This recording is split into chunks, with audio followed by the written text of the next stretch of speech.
নমস্কার, আমি রাজ। আপনারা দেখছেন খবর 24 ঘন্টা। তোমার নাম কি? অনুপ মণ্ডল।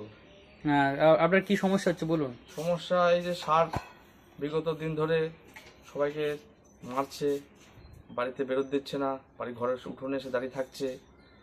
হ্যাঁ, আমাকে দুদিন আগে মেরেছিল। কোথায় মেরেছে? এই হাতটা এখনো ব্যথা আছে এই সাইডটায়। হ্যাঁ, আচ্ছা আচ্ছা। ও ডাক্তার দেখিয়ে এখন তাও এখনো শারীর ঠিক হয়নি। হ্যাঁ, সেদিনকে পাশের বাড়ি একটা ছেলেকে মেরেছে। আচ্ছা, তার নাম কি? পুলক বিশ্বাস। আচ্ছা। পদ্মডাঙ্গায় একজনকে মেরেছে। হ্যাঁ, ওর নাম কি? রতন শর্মা। ও তো হাসপাতালে অ্যাডমিট ছিল কিছুদিন। তা আপনাদের কি বক্তব্য? আমাদের তো বক্তব্য থেকে তো জানানো হয়েছে। হ্যাঁ, জানানো হয়েছে। অতি অবশ্যই এটা একটা কোনো বিহিত করা দরকার।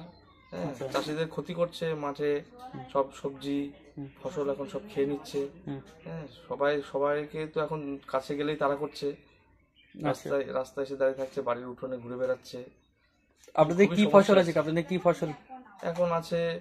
ভেন্ডি ছিল, পাট আছে, গম ছিল। খাচ্ছে এগুলো? হ্যাঁ, এগুলো সবই তো খেয়ে নিয়েছে। কালকেও অনেকটা জমি খেয়েছে।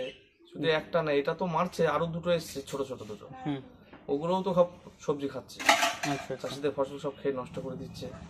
তো প্রশাসনের কাছে আপনার কি? প্রশাসনের কাছে আমরা ফাঁড়িতে গিয়েছিলাম, গুপ্তিপাড়া পুলিশ ফাঁড়িতে। পুলিশ ফাঁড়ির থেকে জানানো হয়েছে। হ্যাঁ, এটা তো সেদিন 4-5 দিন হয়ে গেল। তো গ্রামের থেকে আমরা সেদিনকে তাড়িয়ে দিয়েছিলাম 4-5 দিন আগে। তারপরে পুলিশ ফাঁড়িতেই গিয়েছিল প্রথমে। পুলিশ ফাঁড়ির থেকে বেরিয়ে রাত্রিবেলা আবার চলে এসেছে।